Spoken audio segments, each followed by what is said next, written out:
Hey everyone, Duke Nuke 3D here with another video for you guys, and this time not of a mask, but a particular accessory for a mask, and that is the secondary butyl skin for the MCU-2P series gas masks.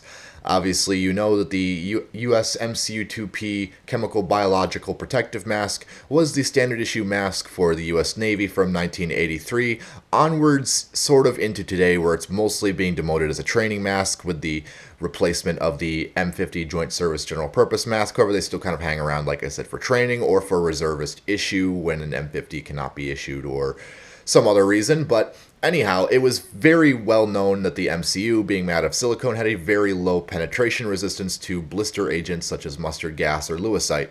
So what the Army's solution was with their M40 and M40A1 masks was to adopt a butyl secondary skin to fit over the facepiece. The Navy were a little bit late to this idea, and they probably sometime around the late 1990s, if not the early 2000s. I would say more around the late 90s. They had adopted their own pattern of secondary skin, which was very closely based on the U.S. Army's universal second skin, which is what's more commonly attributed as the M40A2, even though that is a false designation. The mask is still called M40A1, but it just has a universal second skin.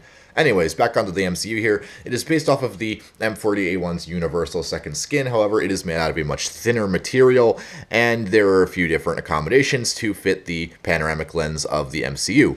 The way it attaches to the mask is quite interesting. It fits onto the ports in all the normal ways with holes that go over the various appliances and ports and things like that. But the lens is interesting because the lower portion here, as you can see, seals against the lower lip of the lens where it is bonded to the silicone.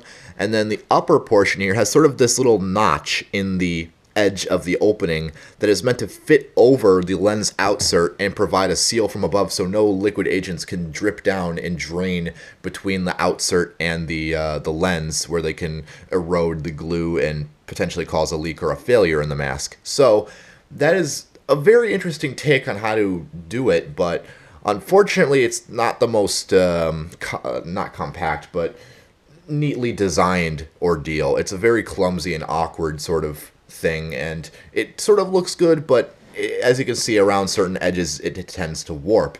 Another interesting thing to note is that the skin has holes cut into it for the temple straps to slip through to further retain the second skin and prevent it from slipping up on the face. However, it doesn't really do that much of good a job of it. As you can see, I could easily pull the second skin forward and it would be out of place. So those little loops there are kind of pointless as far as I'm concerned.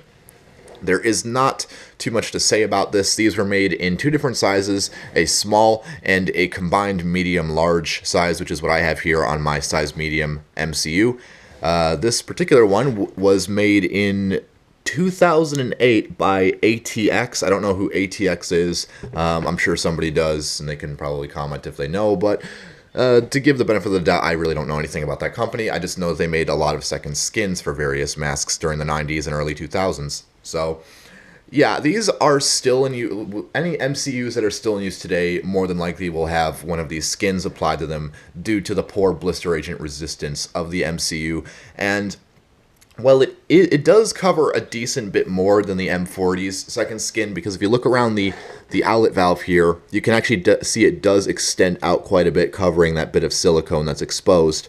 But as you can see around the inlet ports, that's where it's going to be the leakiest, because as you can see, it doesn't seal quite correctly. There's nothing really aligning them properly, and they just tend to sag a bit. So it's got some good aspects to it and a lot of bad aspects, and I guess as a stopgap item to make the MCUs a bit more better protective against blister agents, this was ideal for the Navy.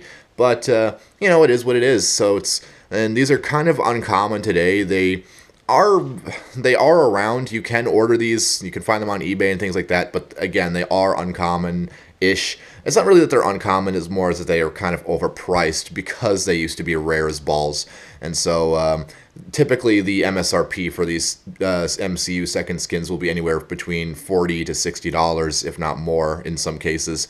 And typically you'll find a lot of small sized ones. The medium and large sized ones are getting bought up quite frequently just because people recognize that the MCU is kind of a terrible mask in terms of protection, and this is a much needed accessory for anyone liking the MCU design, but wanting it to offer a wider degree of protection. So, that being said, there really isn't too much else to say about this, and I apologize if the lighting has been terrible in this video. It's been getting dark out rather soonish lately. It's approaching winter, and it's been raining a lot lately. So, that being said, again, I'm Duke New 3D. If you have any comments, questions, corrections, or concerns, as always, drop them in the comments below, and I will see you all later.